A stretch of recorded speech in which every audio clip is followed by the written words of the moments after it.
So listen, this is a big crowd today, so I'd like to welcome everybody to Joe's Blackbook Session number 8, a conversation in menswear. Now taking 3 for you guys who couldn't hear me before. This is actually our biggest session that we've had to date. And the more and more we have the Joe Blackbook Sessions, the more and more we hear great conversations by great leaders in the fashion space, in the lifestyle space as well. Like I said earlier, when Joe asked me before who we should have as our guest today, I'm a big fan of this designer. He takes most of my money every paycheck. And I think you guys are going to really enjoy the discussion that we have today. Before building one of the most relevant labels that we all see in the fashion space, he has worked for some of the most iconic brands in their heyday: J. Crew, Gap, and Ralph Lauren, just to name a few. Like I said before, not many people have persuaded us to actually shop for menswear in a liquor store, not once, but twice, and we'll unpack that a little bit later. And he probably has one of the most successful collaborations in the fashion space today with Champion, and probably persuaded you to wear a sweatsuit with a suit. So we'll talk about that. And of course, we just heard this week that, again, he was nominated as American Menswear Fashion Designer again by the CFDA. Ladies and gentlemen, I'd like to welcome Mr. Todd Snyder. Hi there. Todd. Thanks for that great intro. And everybody, please vote. I've never won, so it'd be kind of cool to win. But anyway. Vote and wear a mask, right? Yeah, exactly. So Todd, before we dive in, listen, we're all in a crazy pandemic right now. I'd love to just hear, how are you? Where are you? Just to let everybody know how you're doing and how are things progressing with you as we all try to navigate our new normal. Well, everything's great. I'm actually here in New York City. I spent 4 or 5 months down in Philadelphia, where my wife's from. I had a new child about 6 months ago. That's been keeping me pretty busy. And yeah, thank you. And that's actually been a blessing for sure. Being home, I mean, having a kid, of course, is a blessing, but being home the whole time, at times it's weighing, but at the same time, to be able to spend 6 months solid with your kid, like I've never experienced this before. So you kind of get to know all the nuances of every little voice and scream and what it means. So that's been what I've been spending a lot of my time. Of course, trying to work remotely, which is proving to be challenging, but we're all getting through it. Trying to design a collection digitally is really challenging, but we're right now working on. We finished up spring 21, mostly digitally. We didn't do any samples or anything. Did it mainly from swatches. It was crazy. But we and then are starting to work on fall, which is my favorite season. But again, trying to, typically you get to travel, you get to go to all these cool places, and not doing a whole lot of that. Watching a lot of movies, that's been really inspiring. But all in all, everything's good. Everyone's healthy. My wife had COVID initially in the beginning. She was okay, mild case. And I had a few friends of mine that got it too. But again, everybody's healthy, knock on wood. So far, so good. I'm glad to hear everybody's healthy. Fall's my favorite season too. It's so crazy how we're all kind of navigating our new normal. I see you and I are actually wearing the same shirt, so that's a coincidence. Bestseller, Todd Snyder collection. Yeah. On the call, I'm sure wants to know so much about the conversation we're going to have today. I first want to deep dive a little bit into your background. I mean, a lot of people tuning in today are either fans of your label, they're creatives like yourself. So just give us a little bit of insight how you got started in the industry and how you worked your way to having your own label today. Well, I knew I wanted to be a fashion designer. I read Ralph's book, his first book, like in the 80s. I think it was late 80s. And I didn't know you could do that for a living. So I was kind of surprised, like, oh my gosh, how do I get to do this? Because there wasn't, you do all those high school placement tests and they don't really give you an avenue. Like, how do you become a fashion designer? They give you how to become an architect or a doctor or a lawyer or whatever. So for me, it was kind of unknown, especially growing up in Iowa. There wasn't a lot of avenues to do that. So I kind of set my sights on getting into the fashion industry. So I started working at a retail store called Bedowers in Des Moines, Iowa. And I kind of just fell in love with clothes. And I always liked clothes. For me, it was an easy way to get. Oh, I hope so. um, someone's talking. Anyway, so I, decided to kind of get into that industry, and I was working at Bedowers, and I taught myself how to sew, and um, was helping out with all the tailors that were there. Basically, I was just helping them clean, and gradually they would kind of show me the ropes a little bit. And then I started doing my own tailoring, meaning I would do mostly hems and things like that, the easier stuff. I wouldn't be doing like any jacket alterations. And it just slowly progressed. So for about 2 or 3 years while I was in college, that was my extra money. And then, I studied originally, I went to Iowa State and was studying to be an architect. And then I switched to business, and then I ended up switching to design once I realized I could, kind of get into that industry. And that's how it all started. And I knew I needed to get my foot in the door somewhere in New York. Fell in love with New York, my first trip, and just loved the energy, loved the people. I loved that it was kind of crazy busy. And, offered my services for free at Ralph Lauren. Again, this was probably 91, and got a job there, unpaid. They started paying me after about 2 or 3 weeks, just because apparently I was a hard worker and really engaged. And I think the thing that really kind of put me kind of in the front of that is that, I was doing things that people weren't asking me to do. For example, there's always this kind of, we all have them, this closet that everybody just, stuffs everything into, and no one ever wants to organize. And I decided to organize it. At the time, I just was like, let me do something helpful. But that really kind of got me noticed. And then they started paying me, which was great. Living in New York, of course, is never cheap, but especially when you're in college trying to pay for school. So that was really awesome. And that was kind of my first step into the business. And then I kind of used that to get a job at J. Crew.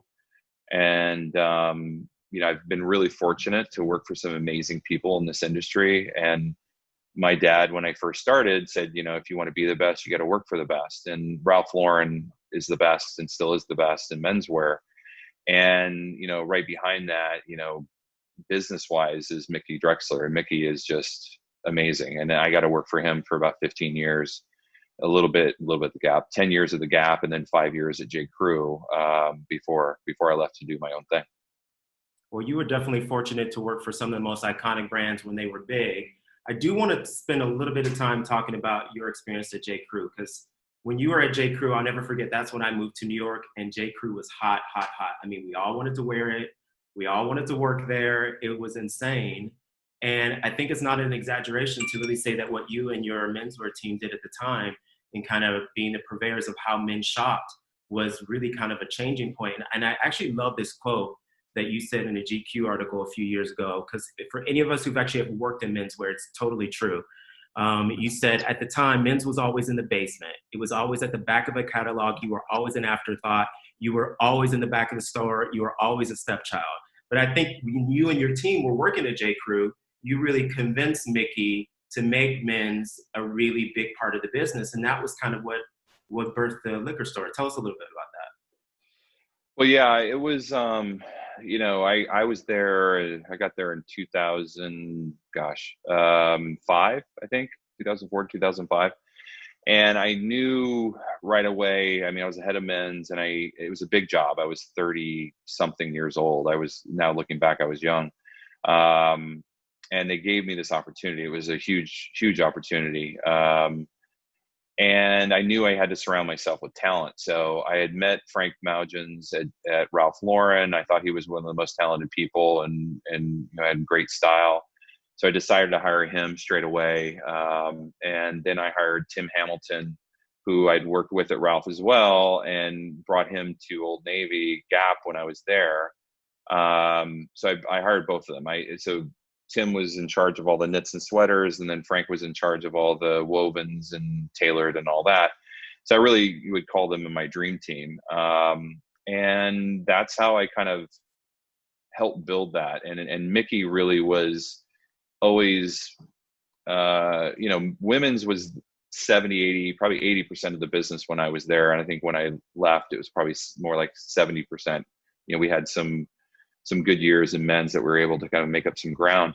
But he was always a huge menswear guy because, he wears it. He gets it a lot more inherently. He's not necessarily, he's a great merchant, but he's not necessarily, knows what the girls are wearing. But he does a great job in picking the talent, meaning like the merchants that are great at doing women's, and the designers, obviously with Jenna, designing women's. So Mickey always wanted men's to be just as successful as the women. So, but we kind of had to do it on our own, just because there wasn't a lot of budget, there wasn't a lot of space. So we decided to really make men's as powerful as we could. And one of the ideas I had, and kind of, got a little bit of an idea from John Barbados, actually, when he did the Converse collab. I was like, gosh, and again, this was early 2000s. And I was like, we should really start doing collaborations. And in fact, the first one we did was Jack Purcell, and we did a Broken In Chino sneaker. We did a Patchwork Madras sneaker. And that was our best selling shoe ever, meaning for men's. And Mickey was kind of perplexed by that. Like, why can't we design a nicer sneaker than that? And I said, it's about the heritage. We can't write that stuff. We can't make that up. And then the next collab was Timex, and then Red Wing. And then all of a sudden Mickey was like, okay, what do you got? What's next? And then our stores were always a little bit so because we were in the back and we were in the basement. And Mickey really wanted to open up a men's store, and he got to know Andy Spade really well. And Andy came in and straight away said, you got to open up a store, Mickey. And then Mickey knew that he wanted to do it, but it would always get talked out of it by the merchants and the CFO and all that, because they just thought it was a waste of time. And then because of Andy, and because Mickey really pushed it through, we opened up the liquor store, and that was the first men's standalone store, and it was a huge success. And that really put J. Crew Men's on the map. That's where we birthed the Ludlow suit. We birthed so many different things. Most of our collaborations kind of came out of that. And then our slim, all these small little things that kind of added up to a big thing, like, our slim denim that was selvaged. All of these things we didn't have at the time. And, most of the time you go into a store and you'd be, most of the time we're investing in all these basic items that nothing cool really cuts through. So once we did the liquor store, and it was a really tight edit, and it was, a very curated collection, we couldn't have, we had, at the time, we had 4 different polos, because we needed all the polos, whether it was a PK polo or a jersey polo or a dress polo or whatever. And that stuff gets really boring. You have to be really careful not to do it with the customer, because they don't want all those choices. They just want tell me what's cool, I'm going to buy it. And that's what it was about. And speaking of edit, Todd, because I want to kind of draw in on that, because you said edit, but at one time the liquor store was doing better than a lot of the other J. Crew stores in New York, right? Like Fifth Avenue? Close. For the space per square foot, it was, I'll share it with you now because they've left. Inside trade. But that store was doing about $2 million a year in that small little store, and Fifth Avenue probably was doing $3 million at the time. So considering the space that Fifth Avenue had, since then the business doubled and tripled in some places. So, but that was definitely kind of the stake in the ground that really turned the corner for J. Crew. And then we opened the store on Broadway, down on Broadway and Bowery, or Broome, Broadway and Broome. And that did incredibly well. That became our number 1 store. And then we took over, and I was gone by then, and they took over the 3rd floor. And there was a time, I think the time you were kind of like loving J. Crew the most, when men's was actually outperforming women's, and women's had the 1st and 2nd floor. So people were bypassing, there was an express elevator that would take you to 3, and most people were just bypassing women's and going to men's, but that floor was actually outperforming the other 2 women's floors, which had never been heard of. So it was an amazing moment. I wasn't there for, some of the better parts. Frank was there and he did a magnificent job, and deserves a lot of the credit of J. Crew's success. But yeah, it was definitely an amazing opportunity for me, and really kind of gave me the platform to do what I'm doing today. Well, talking about relationships, I think for a lot of us who are around in New York when J. Crew was big, and then we go to your stores now, it's interesting that a lot of people you work with in your current company used to work with you at J. Crew, which is really kind of a nice compliment. Yeah. How did you come about that? Well, something I learned early on in this industry is never burn a bridge, and always be nice to people. I mean, I think most people, and I say this to everybody I meet because I think it's super important, especially in this day and age. I have like three sayings. It's work hard, innovate, and most of all, be nice. And you'd be amazed at how many people fuck up the last part. Because nobody wants to be around a jerk. Nobody wants to work for a jerk. And I was lucky enough that I had really good bosses in my career, and there's no reason to make somebody cry or to make someone feel like they're less than who they are just because you're not feeling right that day or whatever. So I made that a point. And I always wanted to work with people that I liked and people that I want to surround myself with, that I see myself, having a beer with or whatever. And I think it's important to surround myself with talent. And I've always tried to do that throughout my career. And that's what helped me get places. So everywhere I worked, I would always kind of take note of the people that, not that I just like, that I just want to hang out with, but people that I think are super talented, that are going to challenge me, because I do like to be challenged. I always say, I want to inspire you as much as I want to be inspired by you. It's an equal, especially in the creative process. The more you surround yourself with people that are super creative, the ball just, rolls a lot quicker and gets a lot bigger quicker. So that's what I try to do. And most of Trey is my general manager. He actually opened up the liquor store. So Trey Romeo is his name, and super cool guy, great personality, and he's so good at hiring people. And he hired probably one of the best store staff that I've ever witnessed, even better than what we had at J. Crew. But he's good at it is a bit of a symphony in hiring the right people. But I try to surround myself with great people, and Trey is one of them, and a lot of my other teammates are the same way. Just people I had met or a few degrees separated from others. So definitely good advice, Todd. So I want to talk a little bit about the Todd Snyder Guy, your label now. So I think I've already told you I'm a big fan of your clothes. A lot of people on the chat today are as well. For me personally, I love what you do because I think it's just easy, effortless fashion, something that we need more of today. I can definitely speak for a lot of my friends where you've convinced them that sweatpants are so chic that they'll never wear anything with a waist again. So you might be killing us there, but you do great suits as well. But I'd love you to kind of talk a little bit about who is the Todd Snyder consumer, who is the Todd Snyder guy, and what is always that muse and that inspiration that you're looking at every season when you're putting your collection together.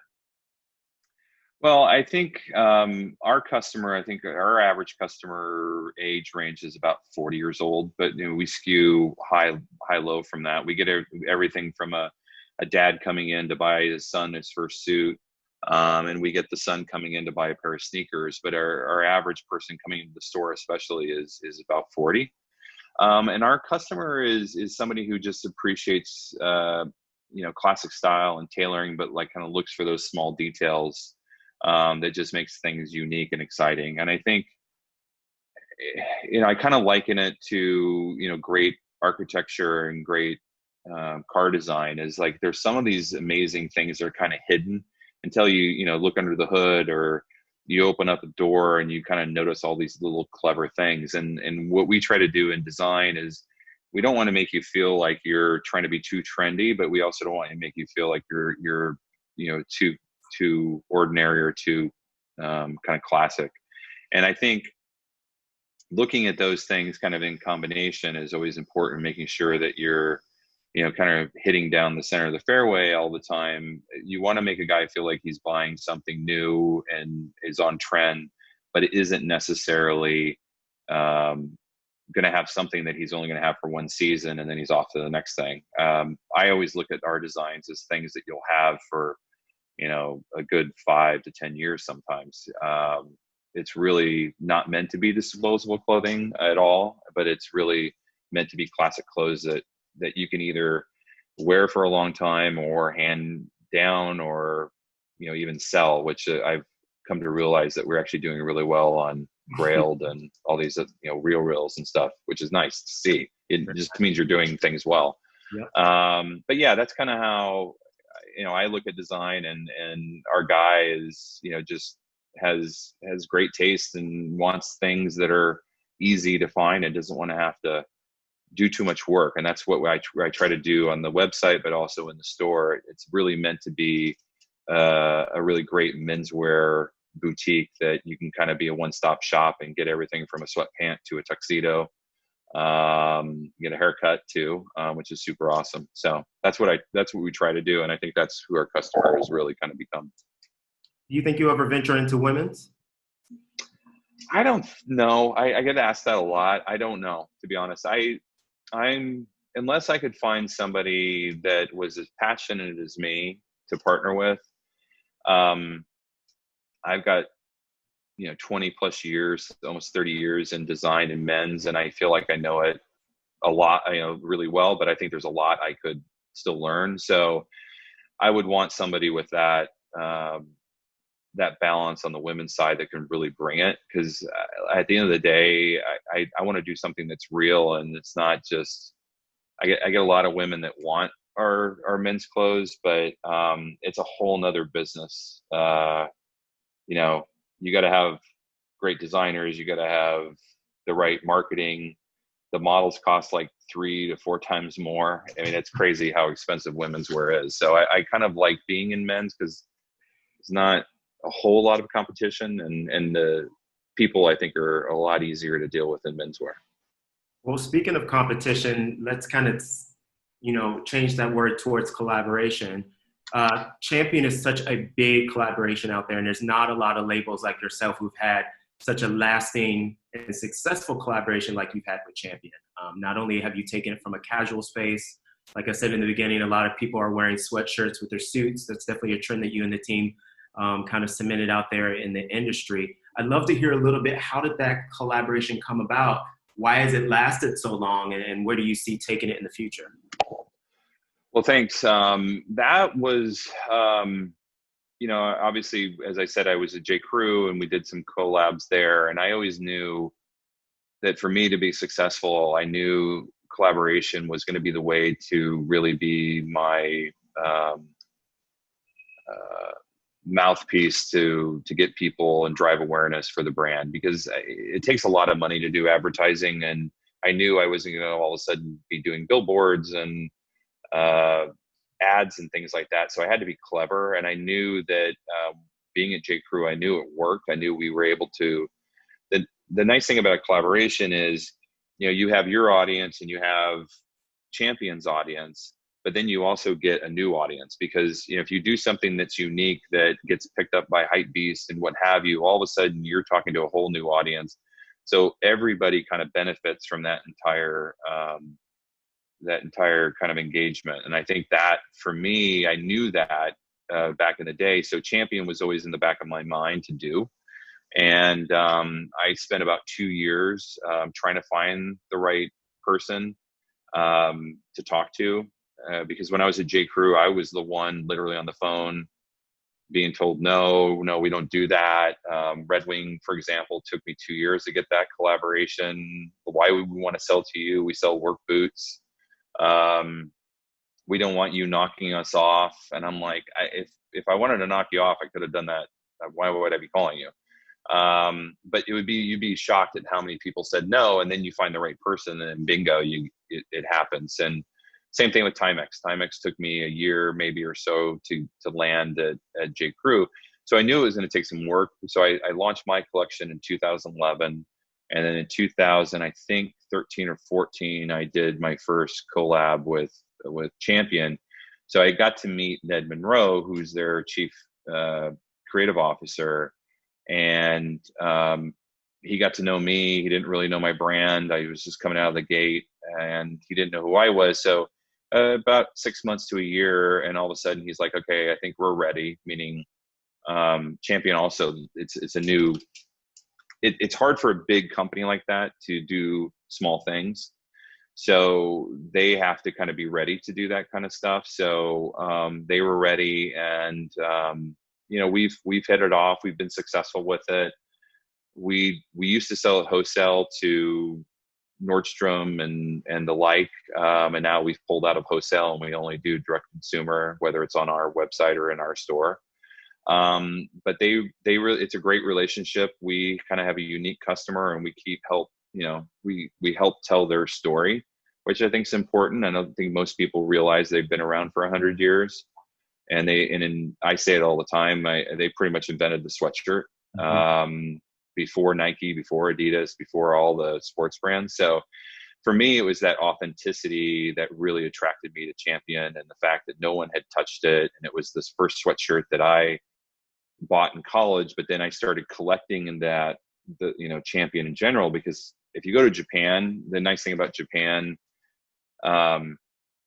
is they just love Americana. I mean, not to mention their food is amazing and all that, but what I kind of fell in love with Japan was just the fact that they coveted all these Americana items, and Champion being one of them.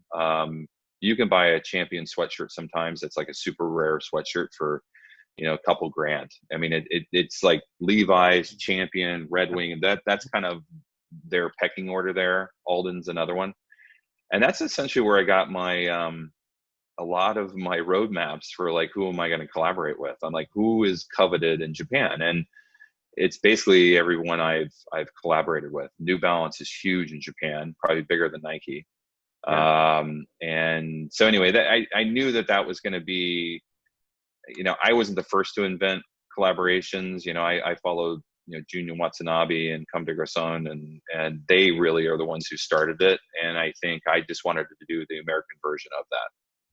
So what I love you just said was how you take collaborations and you go back to the heritage, and using the Japanese reference is so true. So with that said, if you're looking at collaborations in the future, do you still think that they are an important part of our fashion menswear space in the future? And can you kind of give us a little bit of a preview of any collaborations you have coming up in the near future? Sure. I think that the biggest thing is, for me, I can't speak for anyone else, but for me, there's certainly an important piece of it. I mean, Nike is probably the best now at doing collaborations. They definitely used to poo-poo collaboration. Big reason why Kanye went to Adidas is because Nike didn't want to give him that much license. They're like, we're Nike, you can't do that. And to come to find out, now that I work with New Balance and stuff, they told me the story that, Kanye had come to them as well. And so he was kind of making his rounds, trying to figure out who he was going to land with. And Adidas was it. And New Balance almost signed Kanye to do sneakers with them. I didn't know that. I don't think most people did, but not either. But I think they're still important. I think that, for me especially, but I mean, they have to be authentic, and when I say authentic, they can't just be, buying someone else's line. You got to like sit down, design it, create a story. It has to be meaningful. It can't just be, we decided to do a cool shoe, but for me, it's a big piece of my business. It's probably represents at least 50% of my sales come from collaboration. And I think, one of my favorite ones, I mean, it's like picking your favorite kid, but one of my favorite ones that's coming out this fall is LL Bean. I debuted it during Fashion Week in February, and it was huge. It was, I think it's a big reason why I got nominated for the CFDA award. It just kind of like, but it just shows you how the awareness spikes during that, because you have this base of existing customers that, love LL Bean, and all of a sudden they're activated and thinking, wow, you mean LL Bean's cool again? And people that really don't think about whether it's cool or not, they're just wearing because they've always worn it, and people that have had it in their closet, or maybe hand-me-downs from their dad or whatever. I mean, I got so many people saying, wait, you mean I can wear LL Bean again? And I'm like, yeah, of course. I mean, it's always been cool, but it's like little things like that that just make it relevant. And so they get to a new place, I get to a new place, and together, all of a sudden, we can put together great stories that hopefully opens up to a new audience and a new generation.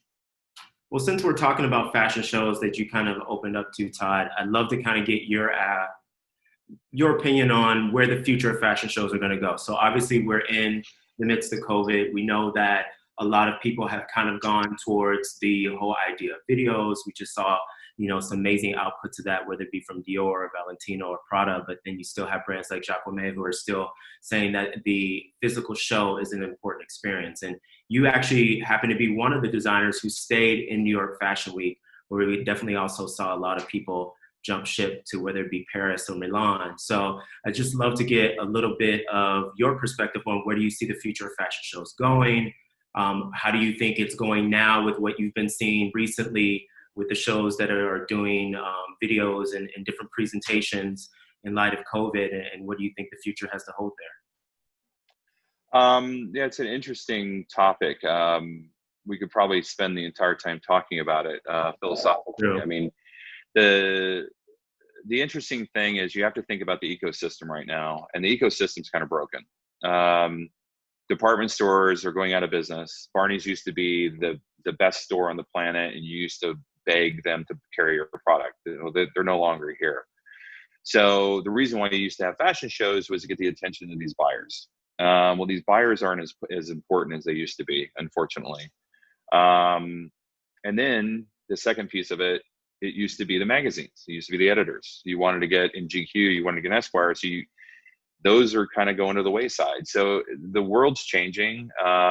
It's definitely a direct-to-consumer business right now. I shifted, luckily, 3 years ago.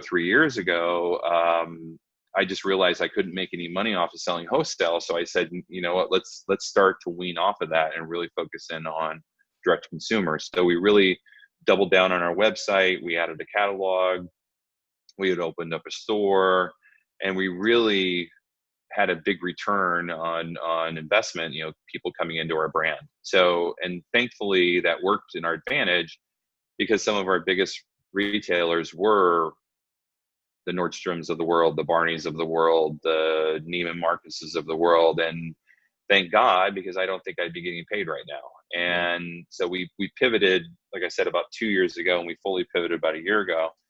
And that was a blessing. And I definitely saw it coming. I didn't think it would be like this for sure, but I didn't think there would be a day without Barney's ever. So that for me is still, I'm digesting. So, but if you think about the ecosystem from top to bottom, it's not there. The top isn't there anymore. You don't have the editors, and you don't have, especially in menswear, you don't have the editors, and you don't have the specialty retailers. So you're kind of on your own. So the fashion shows really were meant to cater towards them. But now you have this whole new level of influencers and Instagrammers and all that. And that's definitely been a lot more important. But also, we get a lot of pulls from like Ilaria, from, she's a stylist in Hollywood that dresses pretty much everybody that's cool.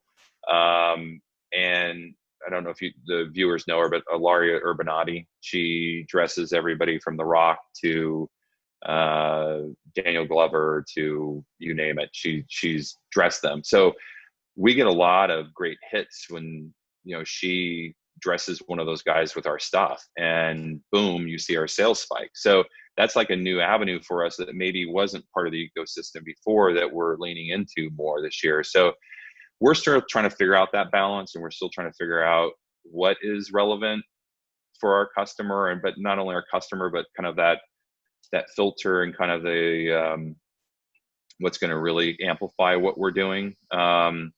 And right now it's still very important. I mean, if I look at the way we measure a show is based on impressions, meaning how many people could potentially view your show, whether it's through Instagram, whether it's through Vogue.com, whether it's through a New York Times article or something in USA Today. And typically, I mean, it's in the billions. I mean, it's probably like 1 billion impressions, and I can't replicate that any other way right now. And but it's shifted. What it's shifted to now is it's no longer the GQs, it's no longer the New York Times. It's actually shifted into that social media, which has really helped us tell that story. So we're still trying to figure it out. I have not come up with what it is yet. It's still a reasonably priced thing for us to do, but I think it's important to be a leader in menswear, especially being an American designer and being in New York. I think it's important to kind of show that we're still part of it, because I do think a lot of people look up to us in the industry that are just starting, their own brand or what have you. And I think it's important to be for them. And our customers, fashion shows to customers are generally kind of like they're almost like a UFO. They really don't know what they are. They know they happen. Not that UFOs happen as far as we know, but it's definitely something that our customer doesn't really engage in it. It's really that second layer of press and influencers that really kind of engage and help tell our story, which is an important piece of the puzzle. Great. So before we move to the next question, Todd, I just want to remind the audience, you will have an opportunity to ask Todd a few questions towards the end. I'm going to ask him a few more, but if there is a question you have, drop it in the chat and don't be shy. We're hoping to call upon you as well to ask that question. I want to talk a little bit, Todd, with you about innovation, because that's a word that we hear tossed around the men's space a lot. Innovation through shape, through fabrics. They say today's male consumer expects everything with stretch, wicking, and now we live in a COVID world where even antimicrobial might be a thing of the future. You see masks everywhere. So I just love to understand a little bit, like with you and the team, specifically with the conversations you're having now, kind of let us in on some of that dialogue of how you feel the men's fashion space will innovate. How do you think the consumer will shop? What will be different on the other side? A lot of us are, of course, trying to figure that out, but I'd love to hear some of the conversations and perspective you and your team has. Well, I think, a lot of different ways. I think shopping in general is going to change. I think how guys shop. We've always tried to be, anything your way, meaning like how you want to shop. If you want to, we have what we call private client, which is like your personal shopper. If you don't know what you want and you're like, hey, I need new clothes, I'm getting married, or I'm going to a wedding, what should I wear? So that's one way you can shop. We're getting a lot more people engaging with that now, especially with COVID. We're getting a lot more people. We actually had, I think this week, 2 or 3 people doing pickups, meaning like just having it ready at the store. That's a real popular one right now. A lot of people and people are getting a lot more savvy when it comes to technology now, and are willing to play around with your interface to figure out how to do things differently. And they're no longer saying, okay, I'm just going to pop down to the store, but they want to figure out how to get it quicker or easier, or also have the ability to return. So we're always looking at all those channels and trying to figure out what the best way to engage with the customer is. And it's changing rapidly now. As we were talking before, I don't think any of us knew what Zoom was 6 months ago. And now I think we're all experts. And a little bit, but yeah, I still have my issues, but but from a fabric technology innovation piece, it's always something I'm looking for. I think the biggest thing that's really kind of out there that we all have to figure out is the whole sustainability piece. And whether that's innovation. I think it's innovation because it's not easy. It's not like you can just say, okay, turn the lights on, we're now sustainable. Like, you really have to work towards it. It's not something that's inherent, to us, but it's becoming more and more achievable now, because a lot of the mills we're working with are literally pivoting away from only doing sustainable yarns, or pivoting to only sustainable yarns.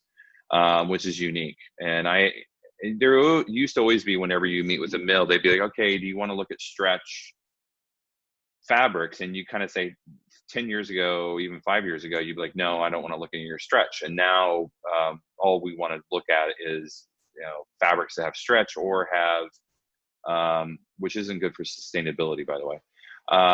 Natural stretch is a lot better because if fabric has stretch, it can't be recycled as easily or not at all, I think. Very true. But there's a lot of this stuff that you just don't know. But anyway, so we're moving towards sustainability. We don't have like a statement to say we're going to be, 100% sustainable. We're meeting with Eileen Fisher's group, who she's been amazing at sustainability. I think she's like 80-90% sustainable right now. But there's a lot of things you have to invest in and make sure that you're, checking with suppliers and making sure that they're doing things the right way. But as far as, fashion trends and all that, I think the biggest thing is just, I never know what's on the horizon too far out. I usually try to keep it about a year or two away, but as you can probably guess, I'm feeling very good about the outdoors space, especially with COVID. I think a lot of people are going to want to explore more and be outdoors more. I think it's like the one area that you can actually social distance and actually do something fun. And I think people are going to be also a little bit more into the whole, traveling, but traveling maybe locally and doing something a little bit different. And you need gear for that. But I also think it's kind of it's the next for me. Champion was a huge trend. It's not over by any means, but the whole athleisure was big, 5+ years ago. And then the whole street style has been big, but as you know, everything changes. So, what's next? And to be honest with you, I really, my playbook has been, if you're a Ralph fan and know Ralph Lauren menswear well, think about his kind of circle. He has Blue Label, which is kind of his bread and butter. He has Sportsman, which is this outdoorsman thing. He's used to have Sport, which was his sport. So I'm basically filling in the buckets of all of those things. And that's kind of how I looked at it. It was like, how do I fill in? Like, what do men do? They go to work, they're outdoorsmen, they play sports, whatever. So I've been trying to create, and the way I've done it is I try to do it through collaborations that I think makes me a little more unique, because most designers want to have their name on everything. And I think it's better to partner with a brand and because then you get their authenticity. You get to borrow some of their heritage and what they invented. And that's kind of how I looked at Champion, and I looked at LL Bean. I mean, LL Bean's been around for over a century as well. Most of the brands that I think about that I've worked with, between Timex has been around for over 100 years. Red Wing, I think, has been around for 100 years. So yeah, most of the brands they're century-old brands. So they're all original in their space, which I didn't plan. I wanted to pick who I thought was the most authentic, and it ended up being that. Right? Yeah, exactly. Well, listen, I definitely, you and I could talk all day. I do want to ask you one more question before we go to the audience. I want to talk a little bit about inspiration, because I think you definitely come from the old school days like myself, when we used to do these big break rooms. I think you did them at Ralph Lauren, and you kick off the season and it's a big inspiration. Is that still how you work with the team today when you guys are coming up with new creation and concepts for the season? Is it a little bit different now that we're working from Zoom calls back and forth? It's like, what's your process there? Well, it's definitely different now that we work remotely. I'm doing everything digitally. It's actually been a lot easier, at least from a ideation standpoint, because we're all super focused on Zoom calls, and I'm able to do digital boards. I've been a huge Pinterest guy since it came out. It's really my library of everything I love. So all my inspiration goes in there. I have a lot of secret boards. I also have a lot of boards that are public, but most of my things that I use for design all come from Pinterest. And you can find things outside of Pinterest and bring it in. It just becomes a repository for all my creative inspiration. So I'm able to, typically what we would do is we would do a room, and Ralph invented it. I mean, it wasn't Ralph himself, but the people that worked for him create these amazing rooms that you walk into and you feel like you're transported to Capri or what have you, and they have all these amazing ephemera and things that are super hard to find, vintage items that recreate some sort of moment, and it's truly inspirational when you see it for the first time. And when I started working at Ralph, that was the thing, and I always heard about it, and they would always say it looks like a movie set. It looks like it's, and it is. You walk in and you feel like, oh, I'm here. Okay, I got it. This is the guy. So I think anyone who ever worked from there kind of then took that and did their own version of it. I certainly did. I know people at Abercrombie did too. Guilty. But that's become a medium of a way of expressing and showing your vision. So now I'm doing them digitally, and the digital is a lot easier to do because you're not. I mean, when I was at Ralph, we would travel the world, and when I mean the world, we would go to London and Tokyo to LA to Boston. You'd meet dealers and you'd meet their dealers. Like there's a whole ecosystem when it comes to vintage clothing. It'll blow your mind when you see kind of the supply chain, and things get donated to like when you're done with your clothes and you put them in those bins and stuff. Like there's people that collect them and they bale them up and they separate them and then they grade them from top to bottom, meaning like you have things, they're called graders, truly graders, and they'll say, okay, here's a grade A version, here's a grade B version, here's just stuff that, and it's amazing. And a lot of that stuff is where you get a lot of your inspiration from, because that's what I learned at Ralph, is really just looking back in the history books, but then also how do you twist that and make it new? And that's really kind of what I've been doing. And I think for me, that's always been a big piece of the process. And I can't actually remember what your question was now. Sorry. I got all inspired. You answered it. I got all inspired. Listen, before we move to questions, and you're a popular guy because I got a lot of them popping up over here. I want to ask you one last question. We all have witnessed the recent Black Lives Matter movement be amplified in the last few months. And not only have we witnessed the social injustice, but we have had a lot of conversations, I think, within a lot of our companies about creatives and some of the systemic breakdowns that happen. I definitely want to hear from you as a leader in the fashion community when it comes to creative talent that sometimes gets underrepresented, like the Black community. What can you do as a leader to help change that, not only in the industry, but within your own organization? That's a great question. I mean, honestly, we all need to do better, myself included. It's something, obviously being the head of my own brand, I realized quickly, I think it was when the new president came in, and I realized I could actually make a change, meaning like I could counter whatever, is happening in the world. And how I can do that is thinking differently and hiring differently and thinking of new ways to bring people on board. And I actually never intentionally thought this way, even more so. I mean, I've always wanted to be fair, and I've always wanted to be inclusive on everything I do. If you look at our fashion shows consistently, we've always been very diverse. But I think the one thing that we can do better is looking at everything we do and figuring out how we can employ diversity in photographers that we hire, and thinking about it. It's something that we have to, and I think intentionally do things differently, because there is a systemic problem out there that we all have to correct. And I think I'm going to do our best and my best to amplify it and empower the diverse voices and all the decision-making processes that we do. And I think that's what I can do as a leader of my company.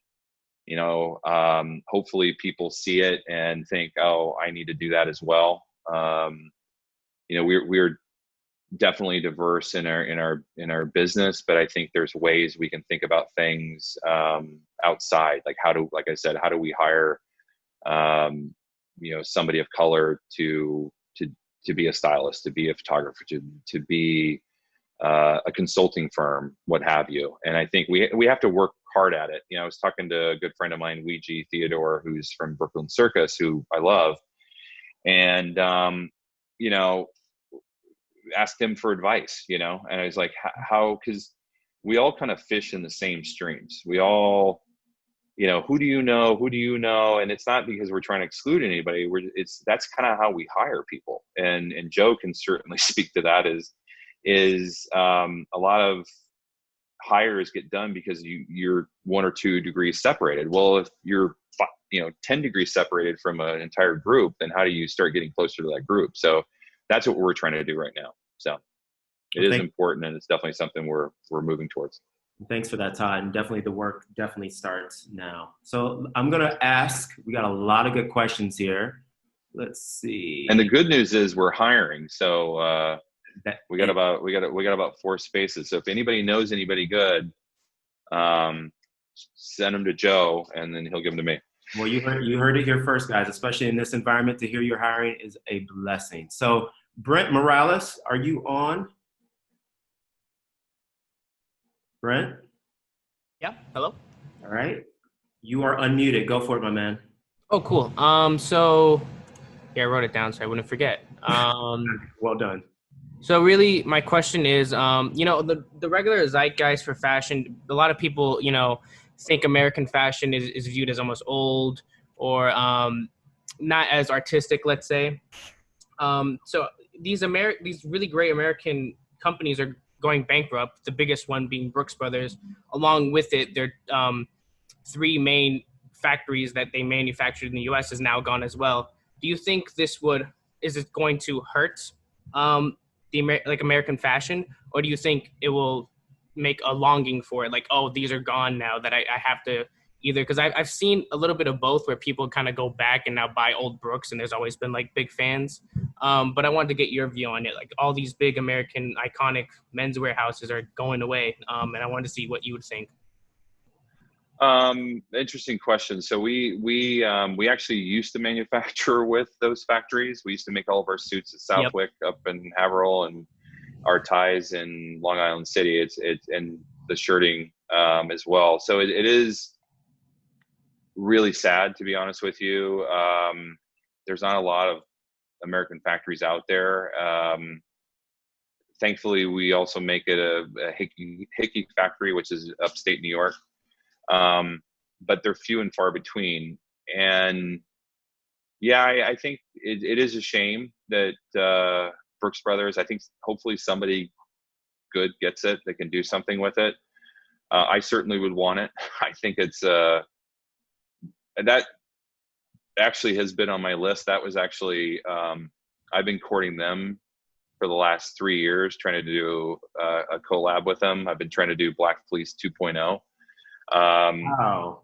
Nice. And I was close. I mean, we were probably a season away. Obviously with the COVID thing, it really kind of sealed their fate, which is a bummer, but we were talking to them about doing, I can talk about it now because it's obviously we're not doing it. But as far as American fashion, it's kind of an interesting, psychology. It's interesting. If you think about menswear right now, what are the hottest brands? And you look at what's hot. Virgil's at Louis Vuitton. You've got some really interesting fashion trends that are happening, and a lot of them are American fashion trends, which I find kind of puzzling because they're all being done by either the French or Italians. Vetements being one. Demna pretty much it looked like he flew into Des Moines, Iowa, and walked into the Goodwill there and kind of did his take on it, which was cool. I mean, he did a great job at it, but it was like, that's all American. But I think sometimes it takes someone from the outside to show us a different point of view. And I think sometimes our US press is a little too hard on US designers. All of us have a tendency to look for trends overseas, and everybody loves traveling to Europe and Paris for fashion shows, and they think it's amazing.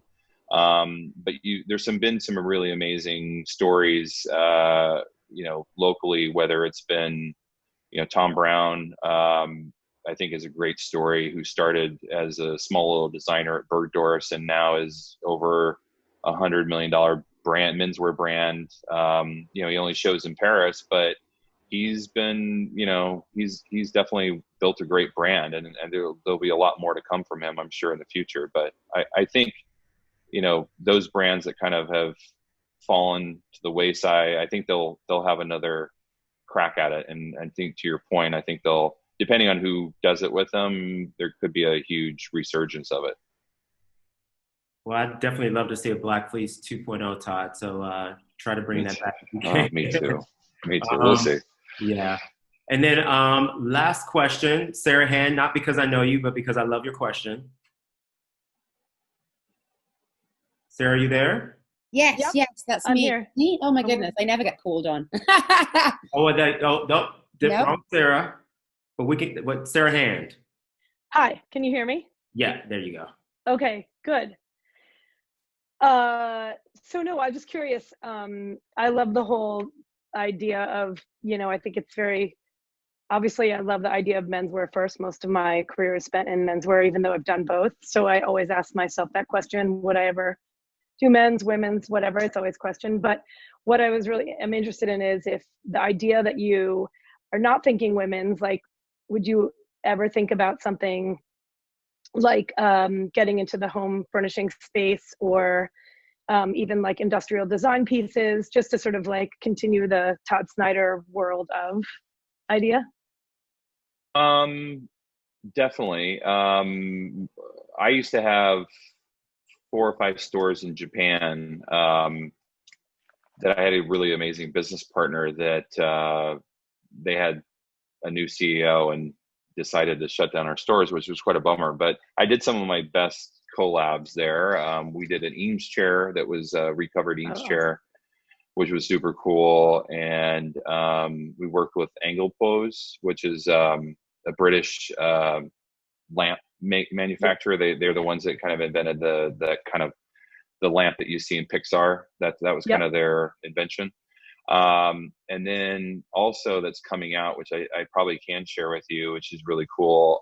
Because of the LL Bean collab, there's an inn up in Kennebunkport, Maine that contacted us and wanted me to do the interiors of some of their rooms. And so there's a cabin there that I'm designing that has everything in there, from camouflage walls to vintage Turkish rugs to shearling covered chairs. It's really cool. So basically it looks like the collection that I did for Runway, but in interior. So I love doing it. As I said, I wanted to be an architect when I was growing up, and my mom's an interior designer. So I just love that world. And I've now probably designed at least 10 of my stores, with a very good friend of mine, James Mills, who's an interior designer. And he and I worked together at Ralph and worked together at Gap and J. Crew. But he really helped rebrand visually Club Monaco when they were at their peak. And the CEO and has since left, and their kind of whole vision's really fallen apart. But when, I don't know if anybody remembers the Fifth Avenue store on 21st Street, but to me, it was like probably one of the best stores on the planet. Yeah. But anyway, so I love doing it. But yeah, I would definitely consider something like that. That's great. Thank you. All right, we're going to do one more question. Sarah Broach, you got cut off. I know you thought you were the Sarah. I actually like your question, so if you're still on, are you there? If she's not, I'll ask it. She's probably not. But what I love what she said, she wanted to ask you, Todd, since you're not looking to go into women's, would you ever look at possibly going into genderless clothing or more of a unisex route with the label? Not a bad idea. It's definitely something that crossed our mind, especially with the Champion, because we get a lot of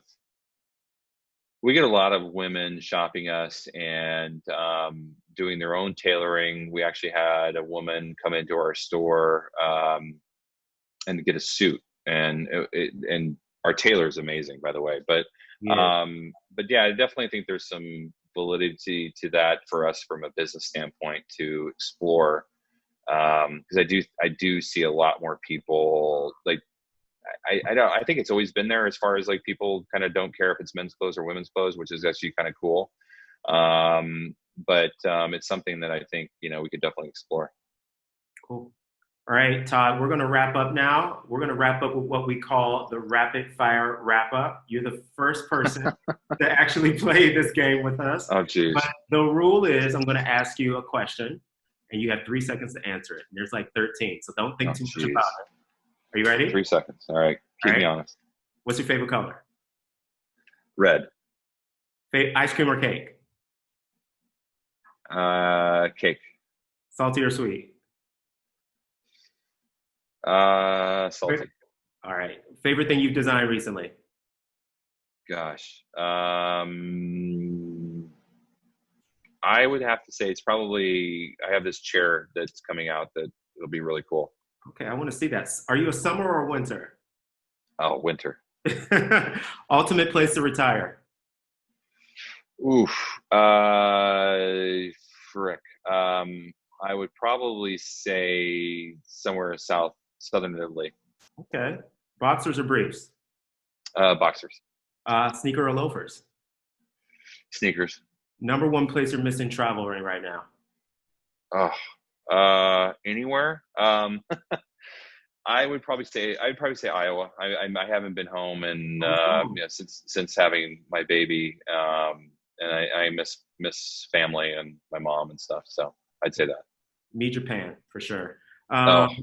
Favorite 3 restaurants in New York? Favorite 3, Raoul's. Me too. Loring Place. Same. And third, oh gosh, Il Cantinori is probably my third. Okay, we're going out to dinner for sure. 3 favorite bars. 3 favorite bars. That's easy. Liquor store used to be a bar. I can't say that, but Old Town Bar is number 1. Good choice. And McSorley's number 2. And then I love a good hotel bar, and I'd probably say the Nat King Cole bar is. Ooh, I'm learning so much about you, Todd. All right. Your favorite emerging designer right now? Then there's 2 more left. Favorite emerging designer? American or just in general? Whatever you want. He's not really emerging, but I love Ami Paris. I think he's definitely, I wouldn't call him emerging. I think he is slightly. I'm surprised he doesn't get more heat, but he's really good. Very cool. And what was your second one? And who do you consider your all-time mentor after all these years? Boy. Well, one that I actually communicated is Mickey.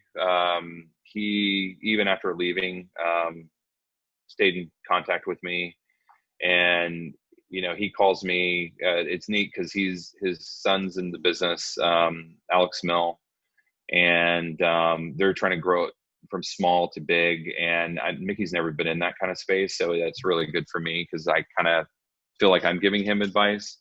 But he's been great for me. He opens a lot of doors, and also it's just kind of fun to chat with him because he's got some great stories. Amazing. And then the 3 items in your closet you can't live without, you'd never part with. Oh gosh. You can go over to your closet and look if you want. Yeah, no. Well, I would say this shirt is one. I wear. This has been my COVID rescue shirt. What I love about it is I've got big pockets and I can put all my stuff in it.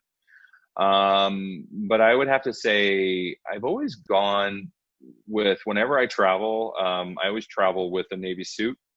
And the reason why, obviously not traveling right now, but a Navy suit you can wear so many different ways, whether it's you wear the jacket on its own, or you can wear the trouser on its own.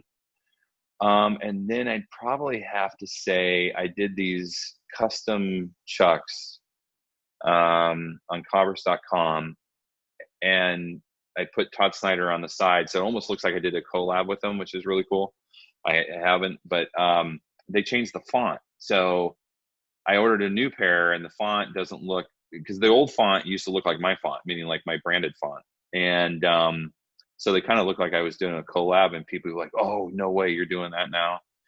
And I'm not, but so anyway, that's probably the sneaker that I love, and I don't want to get them dirty because they're canvas, so I probably covet that one. Congratulations, my man, you won. I'm best so far. It's great. Yeah. Best so far. I'll keep you updated when we have session 9 and 10. Well, Todd, thank you so much. That was, literally, honestly, I could talk to you all day, so I'll probably call you tomorrow. Just kidding. But it was a really great conversation. Since we love the same restaurants and bars, we'll definitely have to get that. Yeah, well, it'll be my treat. I'll tell you that. I'll hold you to that. Don't worry. But I'd like to thank everybody for joining us for session 8. Sorry we couldn't get to everyone's questions, but it was lovely having you guys on board. If you have anything that you want to get in touch with us about, please contact Joe or Sean. And thank you, everybody. Thank you, Todd. Thank you. Thank you, everyone.